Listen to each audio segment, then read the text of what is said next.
Hello, good evening, and welcome to the Talkin Kop. This is a members only show, so this should be nice and relaxed tonight. Unlike the other night, which was absolutely mental, but I did love it. In fairness, I did love it. I love that sort of stuff, where people just go mad with their opinions, and it was great. But this is members only tonight. It's myself, Gav. It's Ashley. We're gonna talk. We've loads to talk about. We have Bobby Clarke. We have. I'm gonna try this. Georgi Mamardashvili. I know how to spell it. Just saying it is an issue. We're going to talk about him. We're also going to talk about the PGMOL. Henry Winter's Twitter feed was unbelievable today. It made me gasp, laugh, and be infuriated all at the same time. And what else? We want to talk about Man City and their 115 charges. That hearing is due to start in the next little while as well. So just talk on that. And then, of course, we're going to talk about possible incomings, outgoings, whatever it might be with regards to Liverpool. So, Ashley, how are you? I'm good. How are you? How was your golf day? Oh, we had so much fun yesterday. Myself, Neely, and Brian went down to Bunclody Golf Club, and my God, what a golf course! What a golf course! We loved it from start. We got there, right? It was hammering down with rain, and we're like, it'll stop in a minute. No, it'll definitely stop. It didn't stop. So we said, look, we'll go out and play a few holes. We won't take the cameras out. We'll just wait for the rain to clear. It took 3 holes for the rain to clear. But then when it cleared, it was beautiful. The golf course was exceptional. They looked after it really well. We played some good golf. We played some poor golf, because that's how it works. And I'm currently in the middle of editing it. So we're hoping to get one of those videos out in the next couple of days. So yeah, it was cracking, I have to say.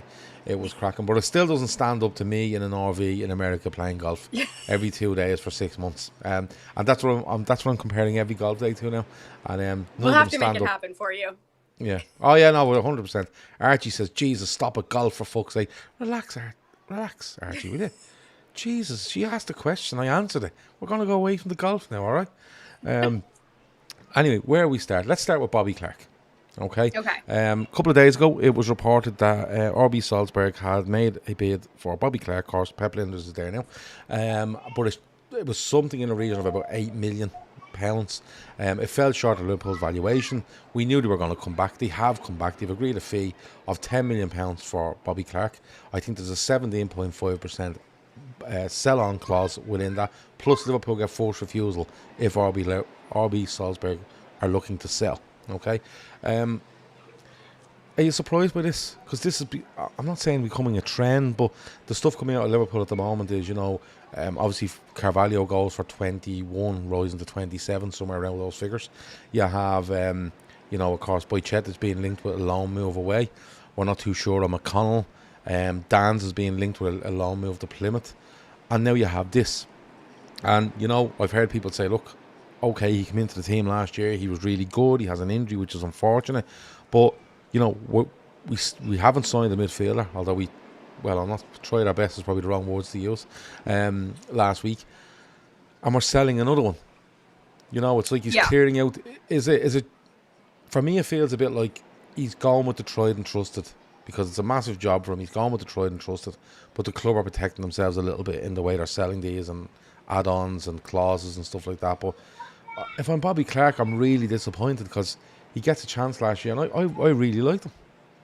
Yeah, I did too. I mean, he has a little bit of a Lallana thing going on about him in his way. I mean, that's just my impression. But I think he really stood out as one of the ones that could genuinely take the next step up. But I'm not a scout, and I don't know that for a fact. I think we can look at these players with admiration, and we love when we see the academy players get that next step. But I can't 100% say that he would be able to play in a slot midfield. That is what Slot's job is, and he and his team are supposed to be some of the best around at finding, nurturing, and introducing youth talent into their teams. And if he felt like Bobby Clarke was better suited finding that role elsewhere, then I think we need to, as viewers and supporters, trust that process, even though, I mean, for me, this one feels a little icky.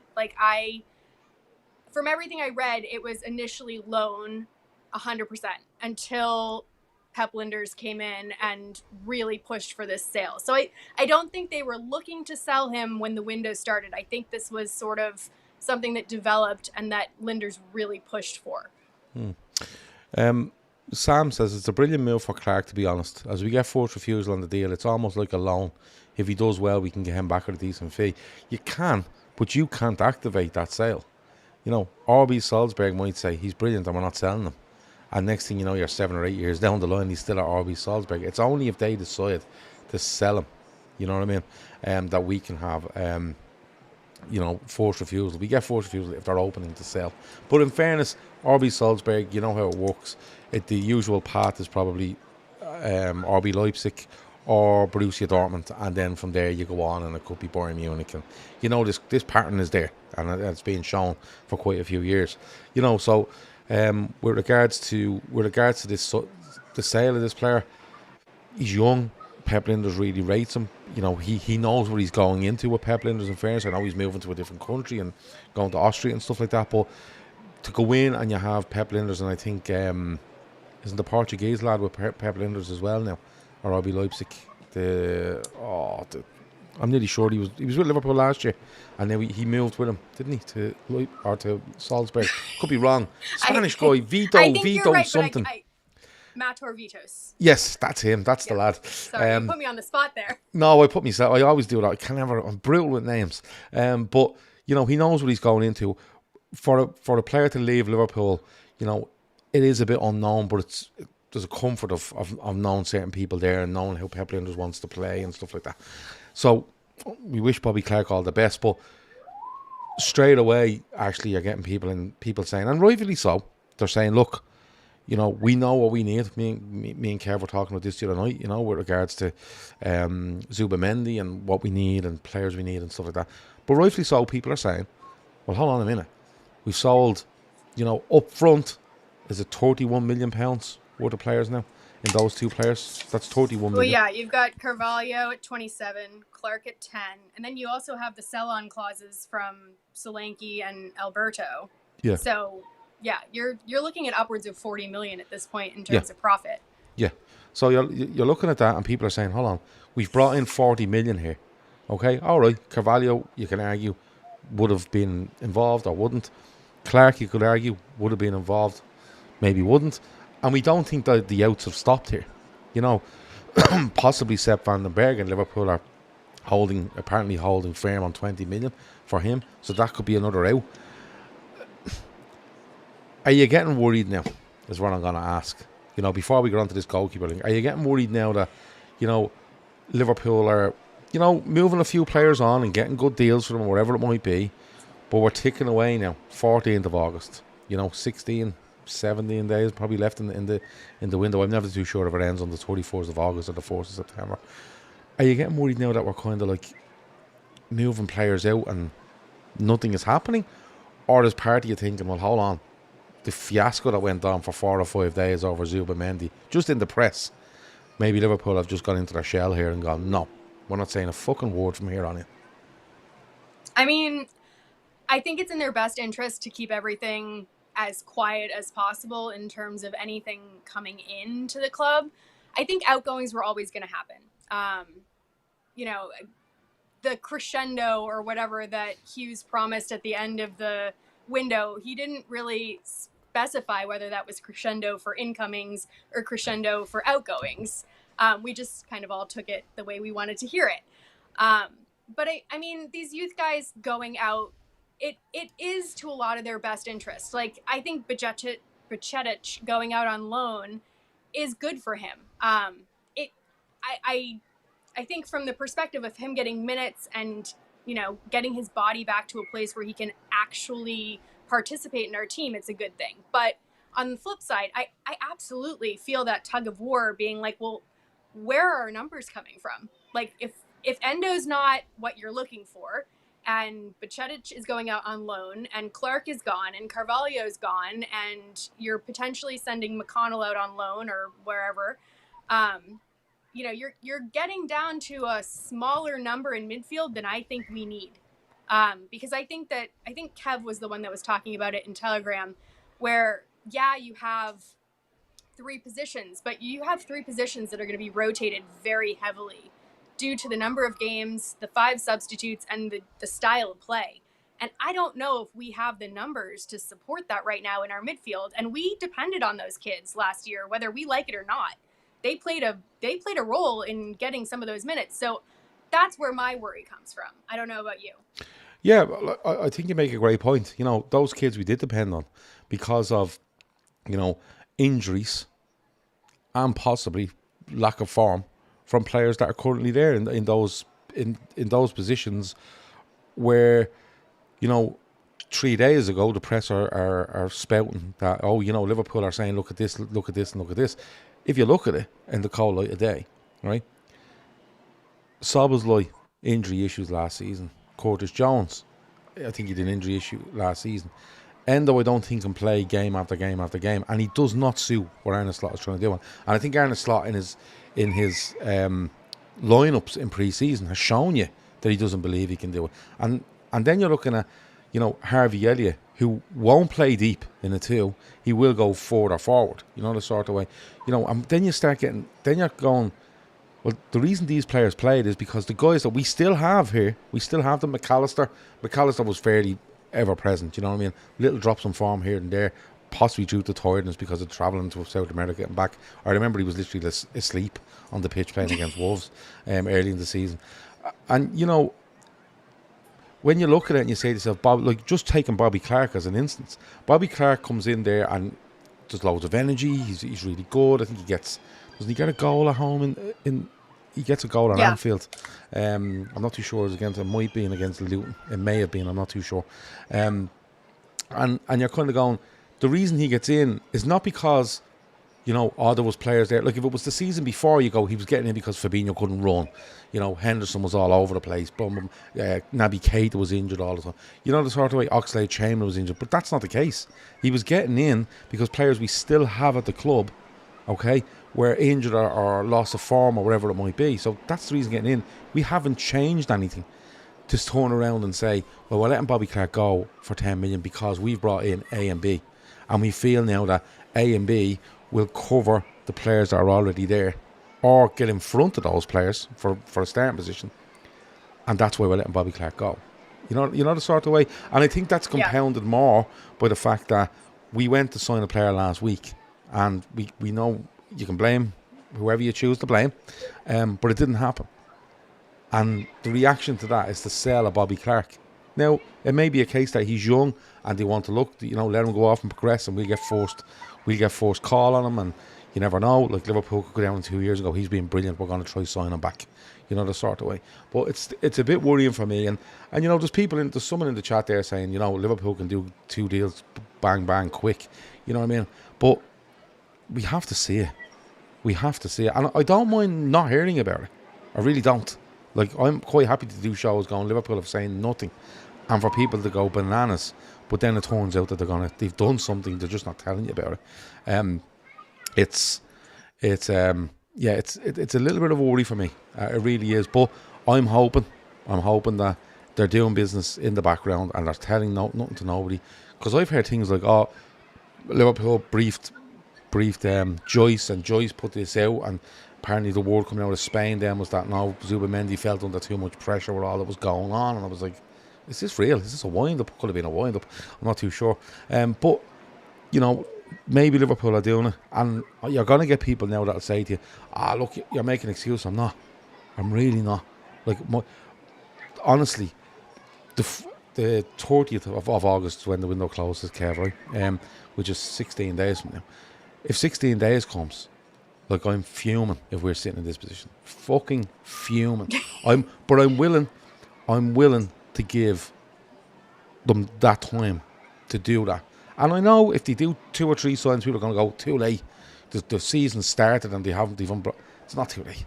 You know what I mean? Honestly, like, if they bring them in on the 30th of August, they probably missed 2 Premier League games or something. You know what I mean? And after the 3rd or 4th, there's an international break, so it's not a massive deal. But you have to be willing to give them that time. But having said that, you have to be able to, you know, turn around on the 1st of September or the 31st of August, as it is this year. Tricky fuckers. They always done the 31st of August or the 1st of September. But you have to be able to turn around and go, no, look, that's not good enough. And I think we touched on it the other night.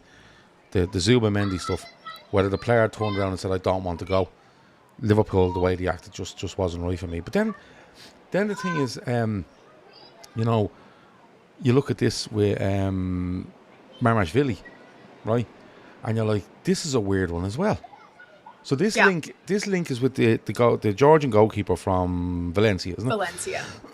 And the talk is 30 million euros because Valencia need the money, because they've been ran into the ground basically.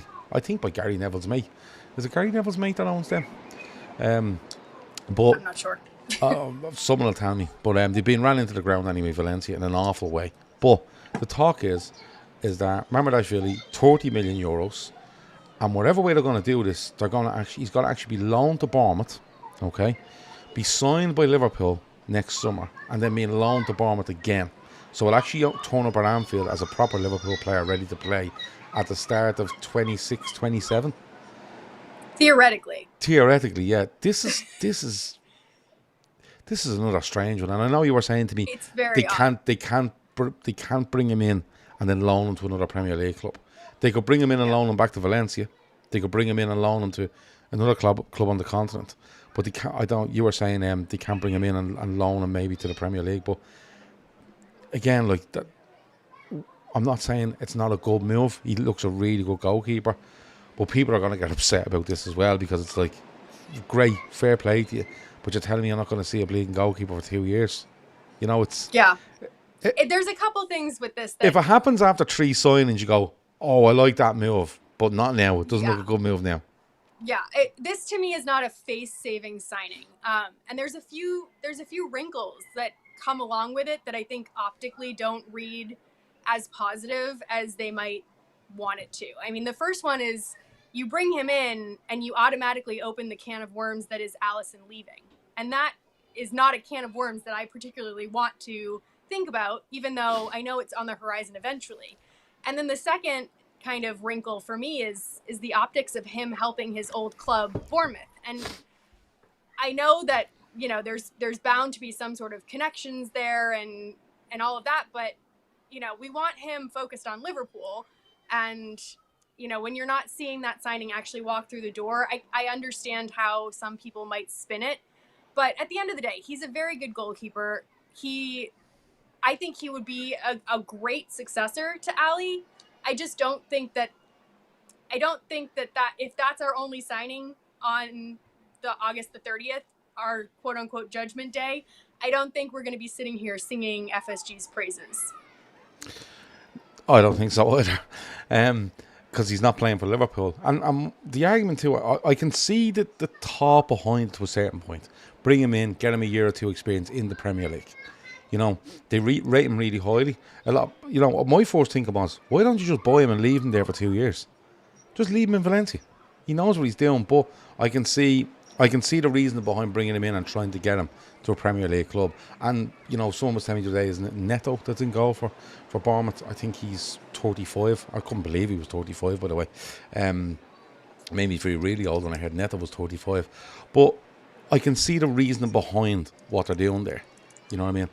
But again, the timing of it feels wrong. I think if we're sitting here on August the 14th and we've brought in a centre-half, we've brought in a midfielder, we're possibly looking at a forward, but we're waiting to see what happens with what we have at the moment. Oh, and by the way, this guy is coming in. We've lined this up because Alisson's out of contract in 2027 and he might want to go before then. So we're future-proofing. You're kind of going, that's brilliant work. That's absolutely brilliant work. But then what does it say? What does that make you think about Alisson? Because if that's the case, you're looking at Alisson's probably doing 2 more years at Liverpool. But what's to say to Caoimhín Kelleher? Stay for 2 more years and we're bringing another guy in for 30 million. Like, Caoimhín Kelleher has to be knocking on someone's... he has to be knocking on someone's door now going... Well. Yeah, 100%. I mean, unless the intention is to have Kelleher and Mamardashvili kind of fight it out for first spot. But, I mean, that doesn't seem like that's that's Ramsdale Raya territory, and that's never good. I mean, I don't know. I don't know what the thought process is here, because it feels very much like they're hanging Kelleher out to dry. But I mean, he should be looking for, like Kev said, he should be looking for a club now. You know, especially after this news. I don't want to see him go. I think it would be very bad for us if he left at this point in the window, because there's just way too much to do. But if I was Kelleher, I'd be looking actively right now. Yeah, but the club have him under contract. And the thing is, the club could be being acting a little bit poorly towards Queevy Kelleher. But outwardly, from what we can see, because if I'm thinking just from the Queevy Kelleher side of things, I'm looking going, hold on, I've had a really good pre-season. I haven't let you down when I came in last season when your number one was injured. Your number one is back, okay? I'm willing to stay as number two, but maybe in a year or two's time, I can become number one at 27, 28 years of age.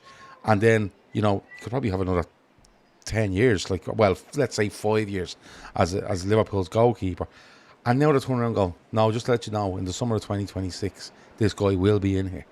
So Queevy Kelleher is expected to play 2 more seasons as Alison Becker's deputy. For someone to come in and go, by the way, you're the deputy to this fella as well. Like, I'm with Kev. I'm knocking on someone's door tomorrow and going, listen, I want to move. I want to move because I'm not going to play. I'm not going to play this season. I'm not going to play next season. And then when the guy who I can't get past because he's the best in the world leaves, you're bringing someone else in. Yeah. And the thing with Kelleher is his contract's up in 2026.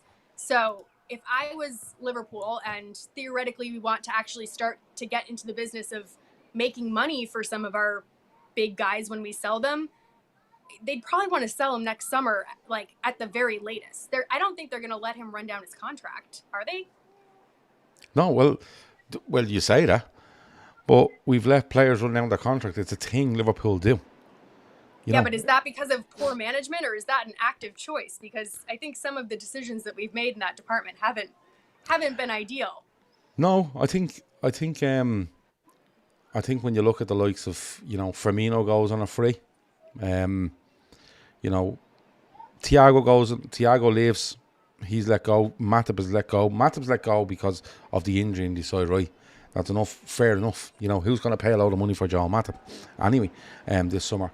But the likes of Queevy Kelleher, you're looking here and you're sitting here in August 2024 and you're basically telling Queevy Kelleher on this day in 2026 you'll be still at the club, right? Sorry, you won't be at the club, right? Because your contract will be up. But we want you to actually play out your contract as number 2 with no hope of being Liverpool's number 1. Queevy Kelleher does, it's... For me, he doesn't deserve that. He just has to... He just had... And like Madge says, there's no links with Queevy and Kelleher for anyone for months now. People talking about him going for the last 2 seasons. I get that. And people have always said, should he go, should he not? But to me, that's probably in the final nail where Queevy Kelleher goes, there's no future for me at Liverpool. The only future I have is to see out my contract. And that's 2 years away. That's another 2 years he wastes, which would make him 28, I think. Yeah, he's 26 now, I think. Yeah, but he should be not. If I'm him, I'm knocking on the door and saying, I want to. Emmett says Gino Wijnaldum, Emre Can, Thiago, Firmino, all walk for free. Yeah. Not to mention the big guys that are potentially walking for free next year. Yeah, with the 3 of them there, yeah. The 3 of them, yeah, because, again, nothing definitive on them. And, we're less than 12 months. Like, you think people go, there's 12 months left. There's not. There's 4 months left. You know what I mean? In 4.5 months' time. January but that's what I'm saying. I know. In 4.5 months' time, if nothing's being done on these guys can literally start talking to anybody they want. And people go, no, they can only talk to people in Europe. Will you give me a break? They can talk to whoever they like. They'll be free. They can sign a pre-contract with anyone in Europe, but they can literally talk to anyone. Like, them 3 could literally be talking to Manchester City on the 1st of January. And Manchester City going, we'll pay, you stay there and we'll pay you whatever you want in June. And there you go. But look, it's an interesting one. He's a really good goalkeeper. I just think the timing of it, people aren't probably looking into how good he is. It's just the optics of it and everything else. What's next on our list? Oh yeah, Man City. So Man City, who apparently wanted all this done and dusted. Are we going back? When was this out? 6 months ago, was it? When they were charged? Was it 6 months? I think it might have been February. Longer than that, almost. Feels like it was longer than that, but I know it was in a February time, I think. But look, we're between all the jigs and the reels. It's come out now that Man City's case will be heard in the upcoming weeks. We will get the It's expected to last about 10 weeks, and then you'll Yep. get a decision on it in early 2025, and then we'll see exactly what's going on. Man City's case against the Premier League apparently has been pushed back, which allows for this hearing about the 115 charges to go ahead. And yeah, well, it looks like it's going to finally come to some sort of conclusion, and people will know what's going on. What's your feeling on this? Because you know, I've seen people say, look, if these guys walk in there for 10 weeks and come out and are a Premier League club, you know, and have a fine against them, they feel that the Premier League and football is done, absolutely done. Are you on that boat? I mean, it's such an enormous task that the Premier League is taking on here, because I do feel like this is make or break for the Premier League. Like, in terms of being able to police themselves properly and set the proper precedent for this to never happen again, like, this needs to be the punishment needs to fit the crime, I guess, and that can be debated, but I think it is more than just a fine. That's my biggest thing for this, is it can't just be a fine, because Manchester City will eat that up, and it won't even make a dent in what they're doing. I mean, I think the date that they came out with is September 16th. That's when it starts. Yep. And then they said, like you said, about 10 weeks expected to last. And then they want to have the whole thing done and dusted by the end of the season. So they expect there to be an appeals process. Yep. But they want the final verdict done by the end of this season. And I mean, I said in our Telegram, I want this to be done well.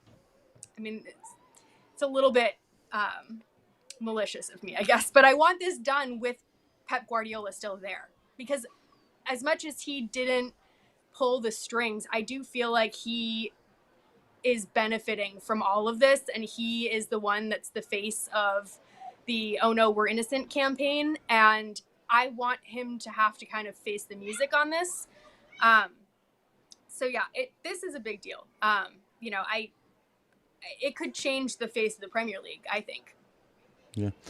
I think it's absolutely huge. I think, you know, me and you and everybody else that watches football will have a view on it. But the biggest thing on this will be the clubs around it, you know, or the stakeholders, as they like to be called, with regards to the Premier League. And I think a lot of clubs have bitten their lip for a very long time on this. I think they've had their suspicions over certain things for a very long time, and they've kept their powder dry on it. But I think, you know, I was thinking of the different scenarios, and I was saying, if City walk away with this with a fine, I think the rest of the stakeholders and clubs in the Premier League are going to go absolutely bananas. I think if they like, you see, it all depends on the amount of charges they get found guilty of, if they're found guilty of any. And I expect them to be found guilty of a hefty amount of them, because there's so many of them that are documented in the first year against them, and that continues as a pattern right through to the 7th or 8th year. I think it's over 7 years, 11 to 18, I think. And if you look at the first year's charges, they're mirrored a lot through the whole process. So if you have, say, 7 or 8 in the first year, okay, and they're mirrored through and they're found guilty, you're probably looking at 56 charges, right? 56 charges. Now, as far as I'm concerned, if Man City get done for 30% of this, which is 30 something, which would be about 34, 37 charges, somewhere around there, right? They shouldn't be in they shouldn't be in the Premier League. It's as simple as that. They should not be in the Premier League. They've brought the game in England into disrepute. That's as far as I'm concerned. They've brought it into disrepute. They've committed fraud. And then you have the HMRC or whatever they call themselves looking into them then as well, because that will become an issue, right? It's going to be interesting. This will last 10 weeks. Of course, you're going to get all the stuff after it. Man City are going to get away with this, and Man City are going to get this done to them. And you're better off just ignoring that, because everyone's going to see an opportunity to create hysteria, create clicks, people reading articles and making money off it. And that's their job, but it wouldn't be me reading them.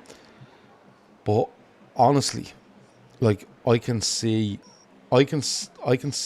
a situation where there's absolute war in the Premier League by the end of this season, and I mean that. I think there'll be absolute war. And I think, you know, not only not only if they say got away with it, there'll be war. If they get fined and they're kept in the Premier League, I think there'll be trouble, real big trouble.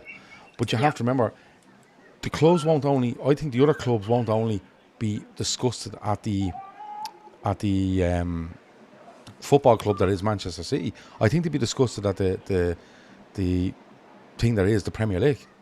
By going, look, we as a brand are under your umbrella, and this is the way you're carrying on. This is what you've allowed to happen, you know. And you've gone in here with 115 charges, and they've proved to be all wrong. And even if they were proved to be not guilty on any of this, right? The clubs would have, I think, fair grounds to turn around and go, this entity can't continue. This Premier League can't continue as it is, because you're either running it or you're not. Now, to go into doing that much research and bring 115 charges against somebody, and of course, Man City have refused to give some paperwork over and different things, and have missed deadlines, and you know they've done them for late kickoffs, £2 million. Like, they give a fuck, like, about £2 million. It's honestly one of the biggest moments, I think, in the history of English football, as it stands. I genuinely believe that. Yeah, no, it's absolutely the most pivotal moment that I can recall in recent history, with regards to where we're going, because I just can't even fathom what happens if they get off on technicalities, for example, like the UEFA ruling, where, I mean, I know that this isn't time barred in the same way, but, you know, my biggest fear is, you know, with all of these lawyers that they're paying that are supposedly the best in the business, like, I worry that they have teeny little technicalities in the legal jargon that they can use. And if that happens, I think we're in for absolute disaster. But it's one of those things, like, time will tell. We have to trust the process. We have to trust that they're going to get this right, because there's no brushing this under the rug. The cat's out of the bag.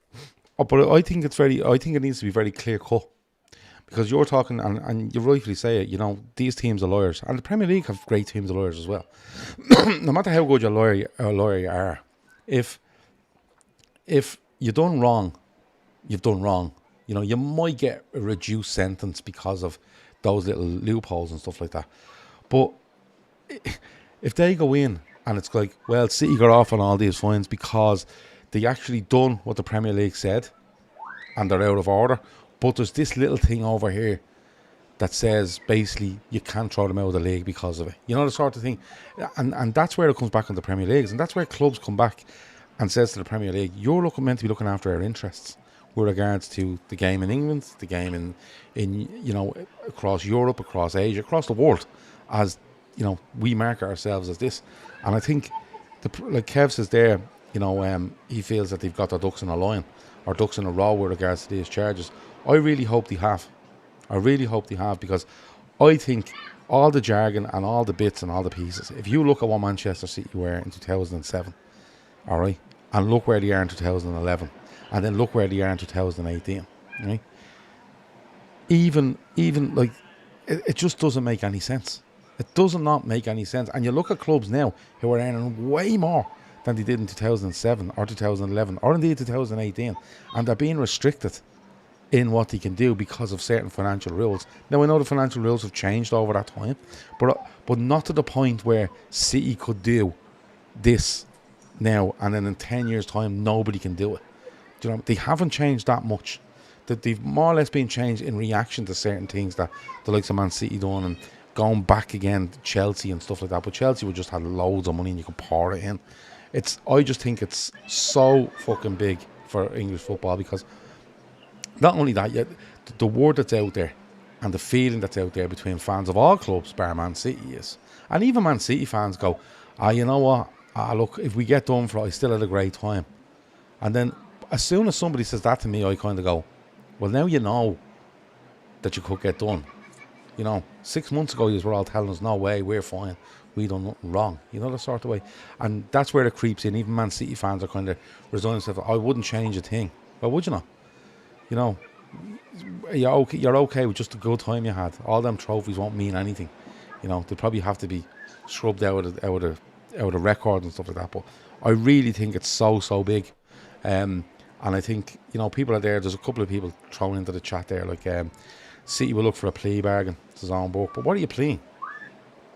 Like, if they admit or get found guilty of 30-40% of these charges, you're looking at like 40% of these charges, right, is about 46 charges, I think. About that, right? Like 46 charges, right, of financial whatever they're calling it, is monumental. It's monumental. Yeah. It's never been seen before. Do you know what I'm saying? I mean, some of it's outside of the Premier League altogether. Like if you're basically cooking the books, for lack of a better term, or you're fraudulently reporting your financial dealings, like that becomes like a police issue. That, I mean, I don't even think it's in the Premier League's hands. If they prove that, I think it then gets handed over to higher authorities.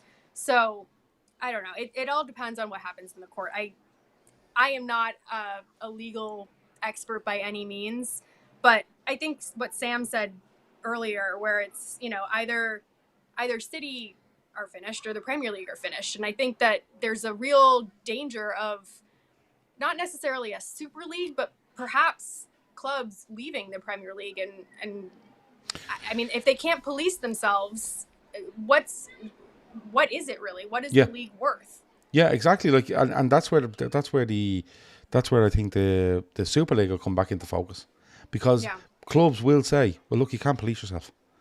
Like, you've literally let this run now. Okay, you've brought 115 charges because you believed that they've cheated. Everyone else believed that they cheated, and somehow that hasn't happened. Somehow it hasn't been proven. Listen, we can't go on like this. We can't go on. It's like having an insurance company, you know, and everyone's in the insurance company, and next of all, there's a guy over here making false claims all the time, and your policy keeps going up because he keeps making false claims. And then you just, oh yeah, he was doing that, but you just keep paying that policy over here, and you're going, no, I'll go to a different insurance company, thanks. You know, because they aren't getting false claims, and I'm not getting, you know, held back or punished because of what's gone over here. And you have to be fair. There's teams in the Premier League that possibly feel like they've been held back. I think Liverpool might be one. I think Arsenal genuinely think they might be one, where they feel like we've been held back from bigger successes or earning more money, winning more trophies, wherever it might be, because of, during this period, this team are allowed to do this. And that's what it is. Like Emmett says, they were already found guilty by UEFA. Yes, they were. Only thing was wrong with the statement of the statute of limitation, correct, and also where the source of the information came from, with their Spiegel and stuff like that. If they were found guilty, then they'll be found guilty again. When City starts saying the rules which they had signed up to were unfair, you know they are on a losing ticket. But that was a crazy situation, actually. Like, to come out and say, yeah, look, them rules that we signed up to and everyone has to abide by, we think they're unfair now. You know, now, I don't get me wrong, if City went under investigation over 115 charges and sat around the table with the Premier League and the other 19 clubs and said, look, this is a bit unfair what's going on here. Can we have a discussion about it? Can we put a vote on it?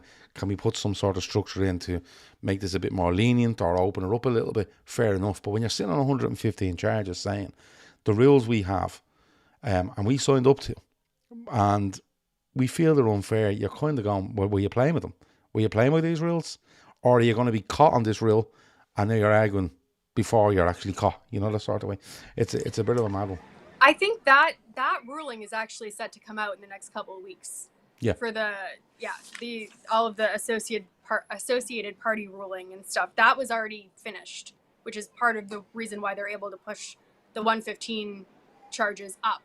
So we'll know pretty soon what the ruling was from that. So I'm curious, because I did read somewhere that there was limited success from City, and I don't know what that means. You know, because I don't know. I don't know how exactly they are tied together. But I think that there are kind of like, there are things that tie together in that the sponsorship deals and the inflating of sponsorship. I can't speak today. Sponsorship deals. That stuff worries me. If they can set a precedent in this ruling, I don't know how that foreshadows what's going to happen in the 115 with the deals, with the charges that are related to the deals. Oisin says that City have had some success in arbitration on that issue. I'm presuming you're talking about the issue with regards to the rules being unfair.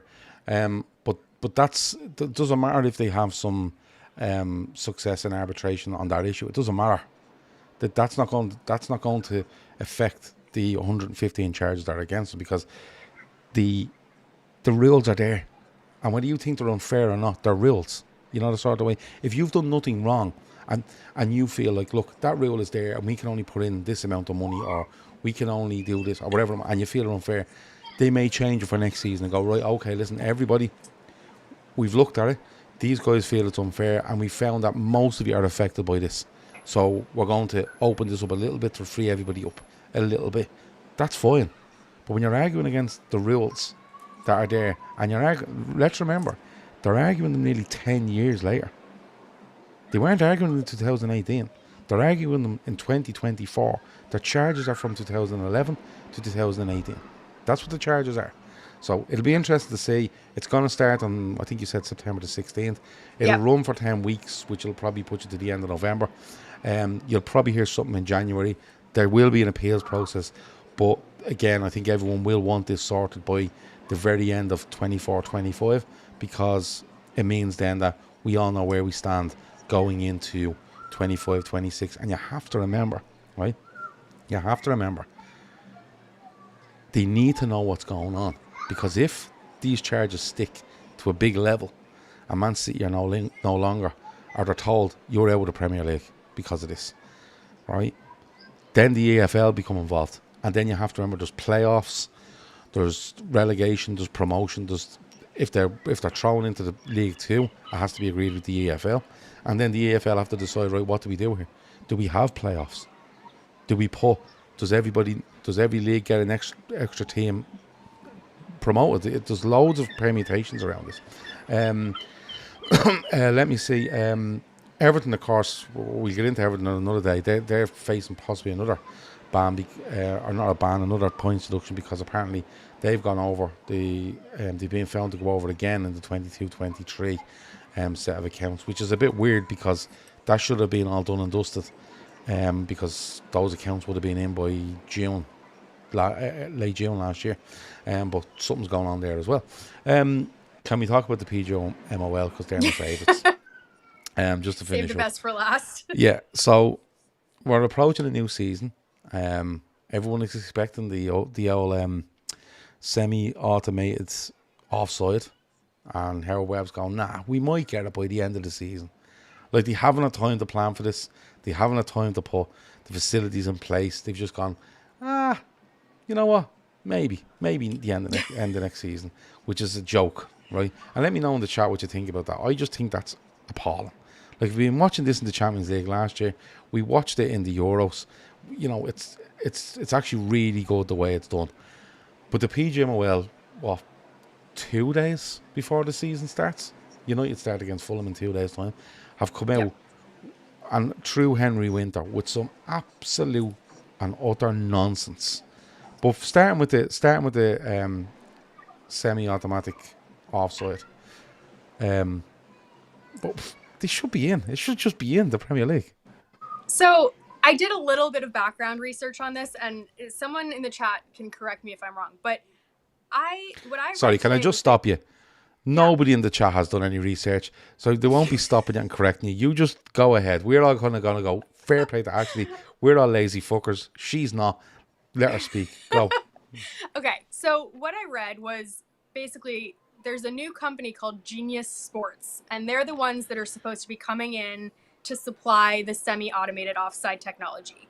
And one of the reasons it's so complicated is because it requires basically brand new computer cameras to be installed in every Premier League stadium. And it's going to be a newer, different form of automated VAR from what we've been seeing in like FIFA and the World Cup and the Champions League. And a lot of that is that they wanted to bring in the kind of next generation of the technology, and also because the Premier League doesn't have access to the Adidas ball.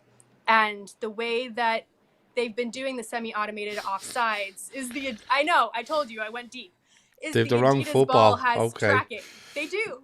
So they have Nike right now, and they're going to have Puma next year. And yeah, so basically they're in a bit of a pickle. But the long story short is I think they are planning to have it in actually in October. So it might not actually be the end of this season. They're aiming for October. They're not getting October. Why? Like, who in the right mind, right? Who in the right mind that runs the Premier League, okay, and has the PGMOL on board, right? And turns around and goes, when does the season start, lads? August 16th. I'll tell you what we do. We just aim for October. Like, that's ridiculous. That's like Santa Claus saying, do you know what I'm going to do? I'm going to aim for February, lads. I know it's December 25th, but look, I got the wrong fucking blades on me sleigh. So I'm going to have to aim for January or February. And people are going, but Santi, Christmas is December. And they're going, yeah, we don't care. We just aim for January, February. It doesn't matter. It's madness, right? But Henry Winter, and anyway, leave them to it because they've enough problems of their own. And let me tell you what they are. So a couple of tweets from Henry Winter, which are some of my favourites in this pre-season, to be fair. And I'm trying to read these as quick as I can because my phone is about to die. But first one up, players. Now, Henry Winter said this today at 1:18 p.m. Okay, Greenwich Mean Time or whatever we're on at this stage. They've all different names for this stuff now. Players, managers and club officials are being encouraged by the Premier League to be more measured in their criticism of referees this season. Like, honest to God, like, are the PGMOL genuinely going to the Premier League and going, lads, you wouldn't give the clubs a ring, all right, and just tell their managers and their players just to be a bit more measured when we make a complete bollocks of things. And they're going, that's a fantastic idea. We will ring the clubs and players now. Like, I think, right, players, managers and club officials are being encouraged to be more measured. I think, in fairness, players, managers and club officials have been fairly measured in their criticism so far. Unless you're the Forest owner. Well, he ran on the pitch and went the horse killed somebody, which I wasn't against. I mean, so maybe if we're talking about that, then yeah, like, let's not do that. I don't know. I mean, there's so much of this, like, respect the referees so that from the grassroots level down, the referees get more respect. And I'm all for that. But, like, a lot of the respect needs to be earned. And with some of the rules that they're putting out here, I don't know how that's going to happen. I don't know. I swear they say they're simplifying it every year, and it sounds more complicated to me every single year. Wait till I get to the handballs. The handballs are the best. The handballs are the best. And you have to remember now, this is 2 days before the Premier League starts. 2 days. Like, the Premier League, in 48 hours' time, we will be literally an hour past the final whistle in the first game of the Premier League. And this is what's coming out, okay? So let me just read about the handballs, right? Players told the Premier League there were too many handballs last season. Again, from Henry Winter, okay? This is at 4:01 p.m. He just let the dust settle on the lads, go easy on them. And he said, players told the Premier League there were too many handballs last season. Players now advised by the Premier League that not every touch of a player's hand or arm with the ball is an offence, and they are not expected to move. Now, wait for this. They are not expected to move with their arms behind their back or by their side like pogoing penguins. That's not an official description in the law, says Henry. Thanks for that, Henry. Handball law is simplified. Now, they back this up. Well, you hear this. Handball laws have simplified. No handball if justifiable position or action. Okay? They're just words. Okay? A void of just a massive void of, like, grey area, which they fucking love living in, right? Yeah, a clear change of trajectory when touched by or deflected from the same player, which means if it plays up off your leg and hits your arm. That's absolutely fine. All right? Touch by or deflect from the same player. Played by a teammate. Okay? So if the ball's played, but now, if you read that right, okay? Let's read it again. Change of trajectory when touched by or deflected from the same player. Played by a teammate. Hit supporting arm when a player falls, or proximity. Which means if you're really close to the ball and hit you on the arm, proximity, we know that. But that bit there, change of trajectory when touched by or deflected from the same player, right? Which means them. Played by a teammate. So if your teammate's kicking it in the goal, can you just put your hand and go, my teammate touched it. My teammate touched the last, right? I think deliberate handball is still punishable. Yeah, handball still fairly complicated, but this should prove an improvement. So they've used simplified, okay, in some of the wording here, okay, and then they've said it's still fairly complicated, but should prove an improvement. No, it doesn't. It simply does not. What they've done here is, right, they've basically said, what we're going to do is we're going to make the referee God again, okay, and God is going to decide, right? Paul Tierney will be God every Saturday, and he will decide whether it flicked up off yourself, your arms were out, your proximity, did your mate touch you? And again, we're just going to end up with the exact same stuff as last season, if not worse. You know what I mean? Like, it's mind blowing when you read this stuff. I mean, I think, like I said, every time they try to simplify it, I feel like they make it more complicated. It lasts for about a month. And the first month, there's so much chaos, and then they just go back on it. But, I mean, there was one thing in this description of all the changes about kind of like the ref's call, and I think Kev put it in the chat earlier, where they're going to defer to the ref on the field more often and have like a higher bar for not intervening. Oh, God, I hate high bar. It, like, everything just... I don't know. It just screams disaster to me. Everything with these refs screams disaster. I'm just wondering what Dermot Gallagher has on the PGMOL, because like he's going to have to be doing double shifts in Sky now. He's going to be making an absolute fortune. Because that would be hilarious. Oh, I think. Yes, they've started a Twitter account to explain the VAR, haven't they? Yeah. So that guy from America, that guy Dale from America. The whole like prospect of announcing what was going on live. That's not happening. So instead, they want you to download Twitter and then be part of their little account. And then they're going to live stream, I guess, the explanations. And then they're going to put the replays on the big screen for the stadiums that actually have a big screen. So I don't know. The whole thing, it's going to be exactly the same like last year. There's not going to be improvement. No, I don't know why we're setting ourselves up. Correct. Like Brian Halloran says, and like he's joking, but this could be true. New tweet from Henry Winter. Goalkeepers not allowed to use their hands if the ball comes off the foot of an opponent. Like, they're genuinely only like short of doing that.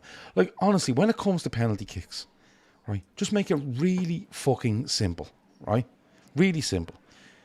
If the ball hits your arm and that player's more than 3 yards, 4 yards, 5 yards, pick the distance, and it hits your arm, it's a penalty kick. End of story. Right? End of fucking story. I don't care if your hands are up in front of your face, down by your side. Like, all this stuff like, oh, he was in the silhouette.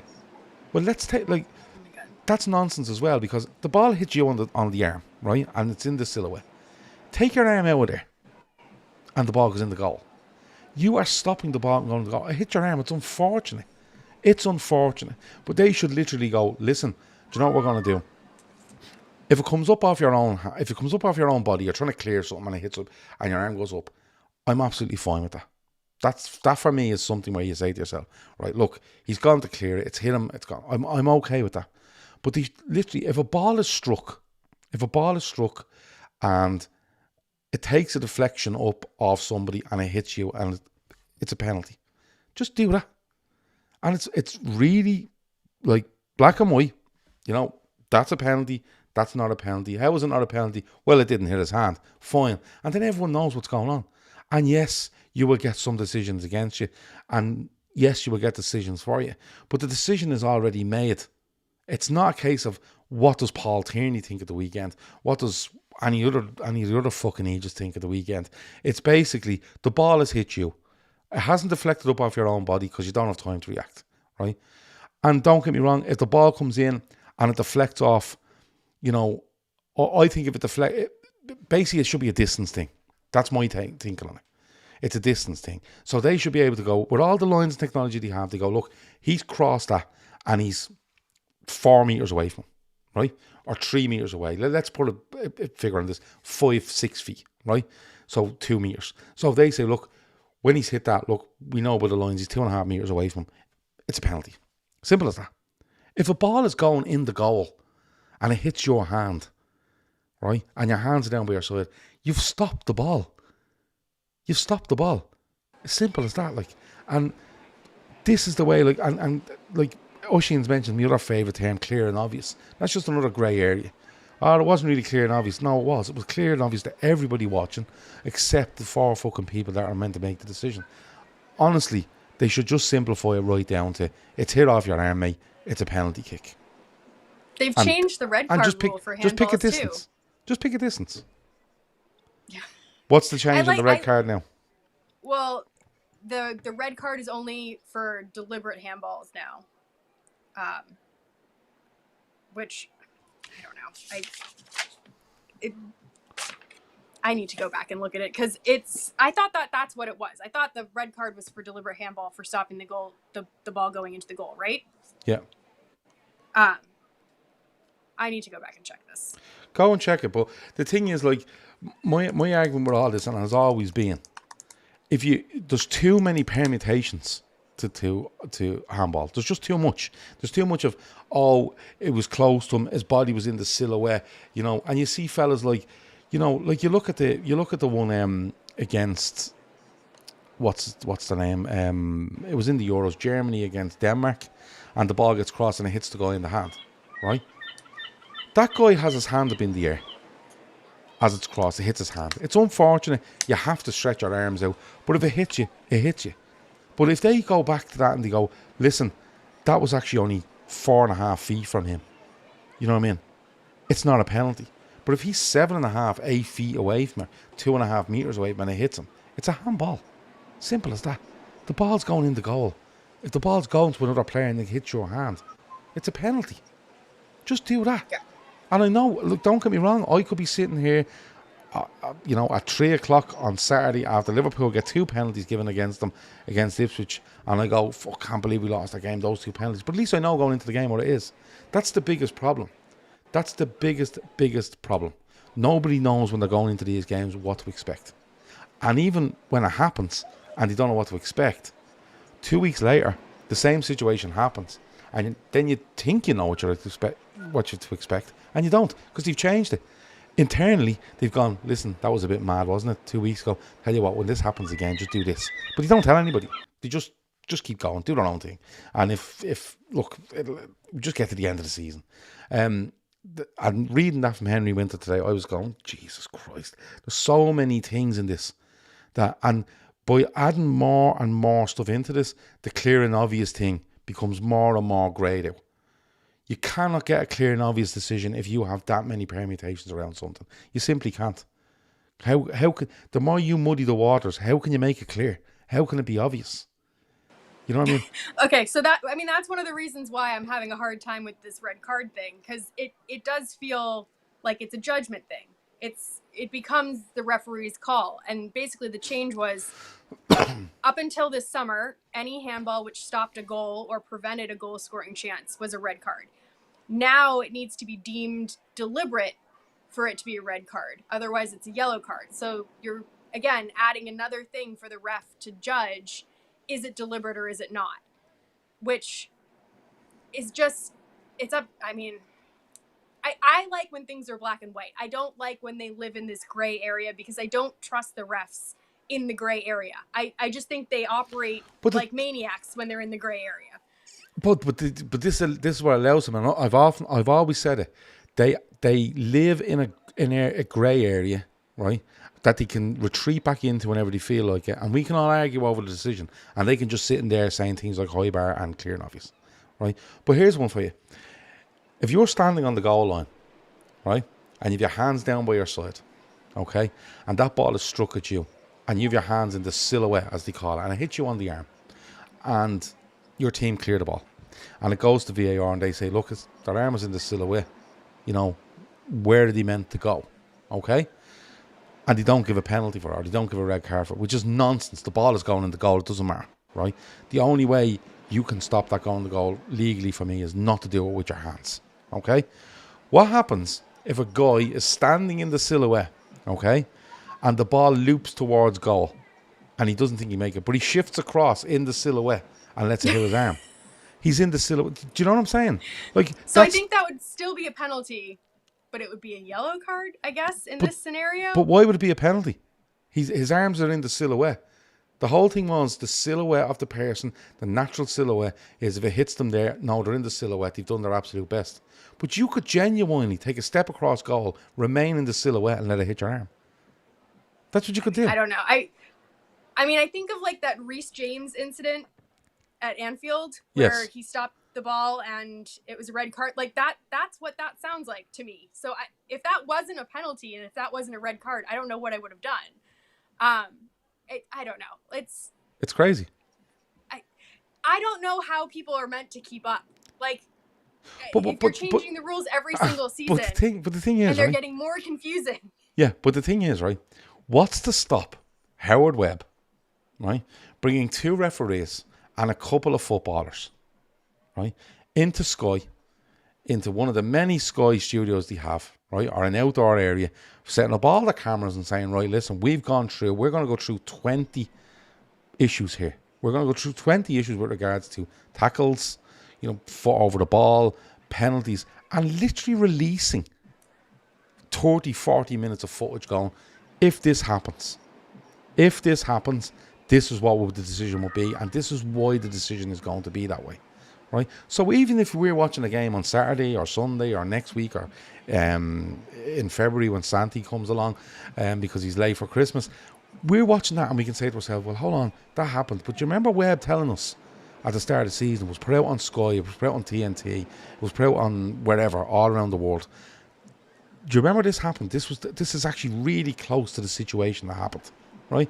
And referees could actually come out and learn them and turn around and go, listen, on the VAR going, listen, that's very similar to example 24 from the start of the season. And the example did show that should be a penalty, or the example showed that shouldn't be a penalty, or should or shouldn't be a red card, or whatever it might be. And then people are able to relate back to stuff. But at the moment, you look at the likes of the Curtis Jones tackle on, was it Basuma last year, right? Or maybe the other guy in midfield, I can't remember. And that happened, and people are like, over the ball, red or not. And then something happens a couple of weeks later, and it's not a red card, and you're going, but the Curtis Jones one was the same. Like, we have an example here, and now the example is actually being ignored. But if they officially came out and showed you loads of different scenarios, and they're not hard to find, just go back over the last couple of years of Premier League action, look at all the big decisions that have caused controversy and go, right, bring these players in, bring some referees in, let's show the situation, let's show what the decision will be, and at least we have a solid example to go back to. But at the moment, the examples that we think in our head are similar to something happening now are actually the exact opposite when you get a couple of weeks down the line, because internally they change what they're going to do and they don't tell anybody. Well, they don't, I think, I mean, that sounds really logical. I would love if that existed, but I think that from their perspective, that would be introducing them to a whole set of standards that they would then have to be held to. And correct.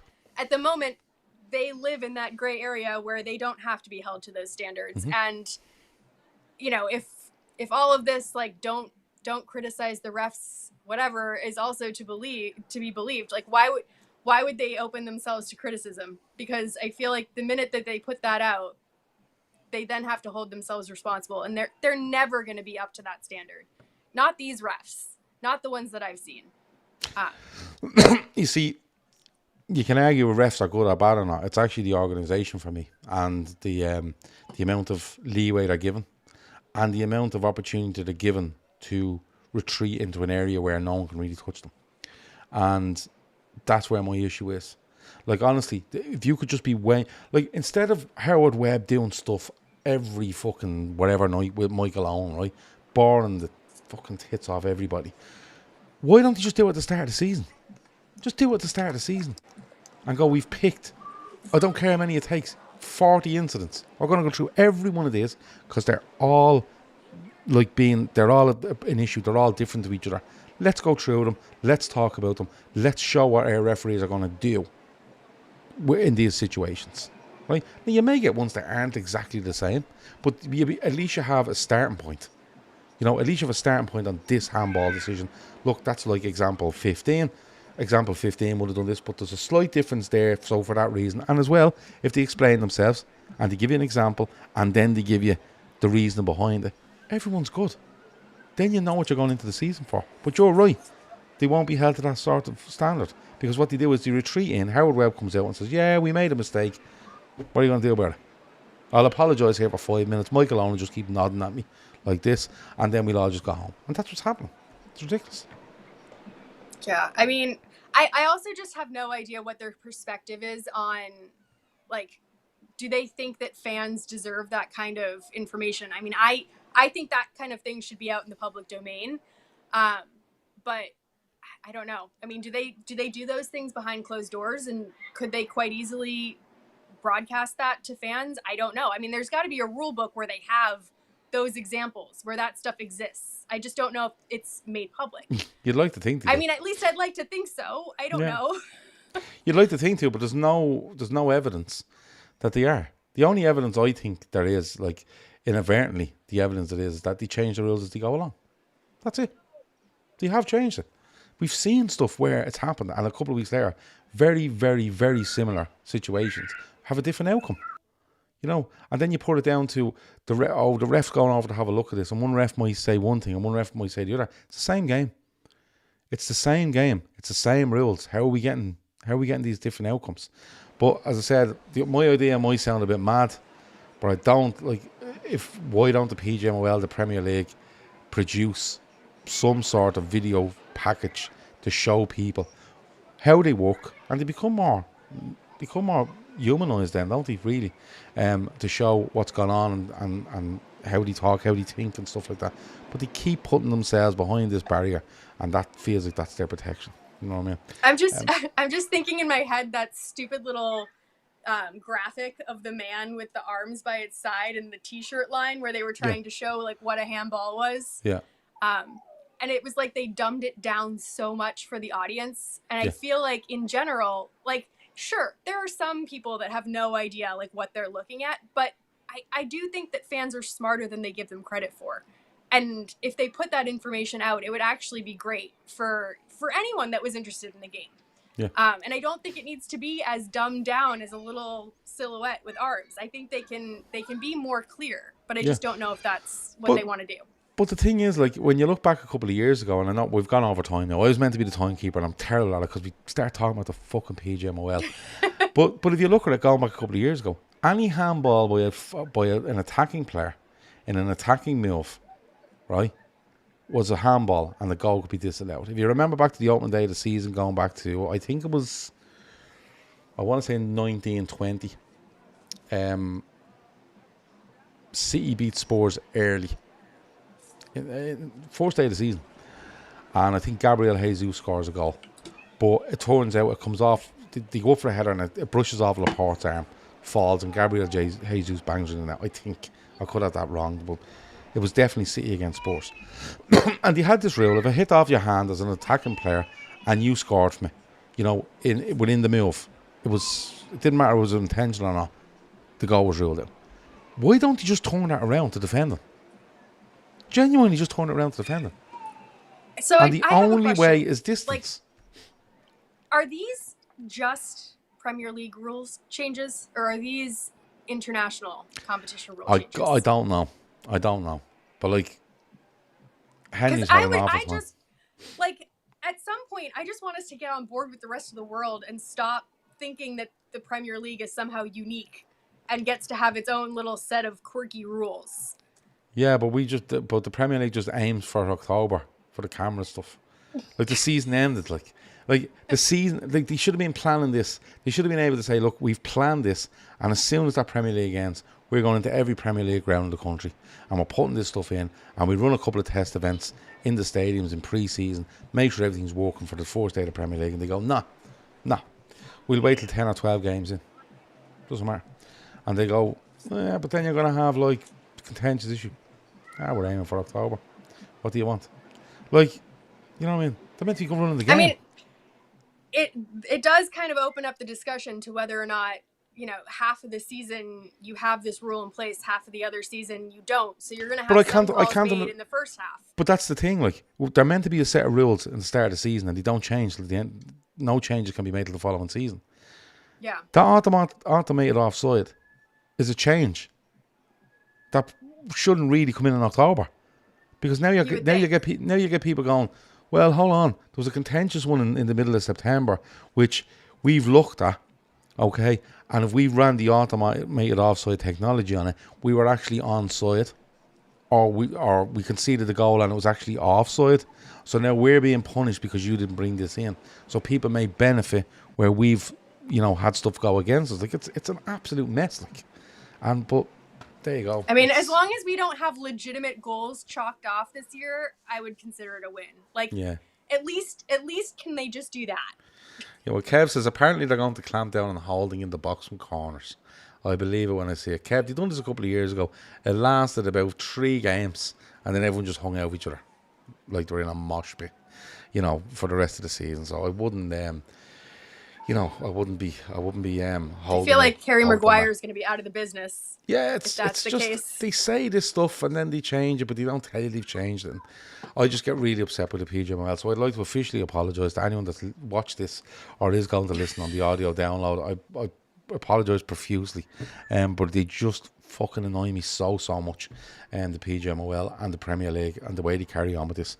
And again, Henry Winter's tweets from, you know, Wednesday the 14th of August when the league kicks off on Friday the 16th of August. It's just bananas for me. Right, I think we've covered loads there, have we? Yeah, I think we got everything. We've done really well. Ashley's timekeeping has been horrendous. She's kept me here now for an hour and 12 minutes. No, I'm only messing, it's my fault. Tomorrow is a prediction show. Myself and Kev, and there might be 1 or 2 more on. But we're going to have a look at the Premier League. We're going to have a look at the teams involved. We're going to try pick a top 4, a bottom 3, a surprise package, boom. And we tried to do that in an hour, but that'll fail as well. We'll be here for an hour and a half. That's how it rolls. Thanks a million to Ashley. Thanks a million to everyone in the chat, all our members actually, and anyone listening afterwards. If you fancy getting this live and you want to comment on it as it goes on, knock on our YouTube, hit the join button, $3.99 a month, and you get all this sort of stuff. Nonsense, to be honest with you. But look, $3.99, what do you want? That has been the Talkin Kop for tonight. Thanks a million to me, thanks a million to Ashley, thanks a million to everyone in the chat. We're out. Good luck, good night, over and out.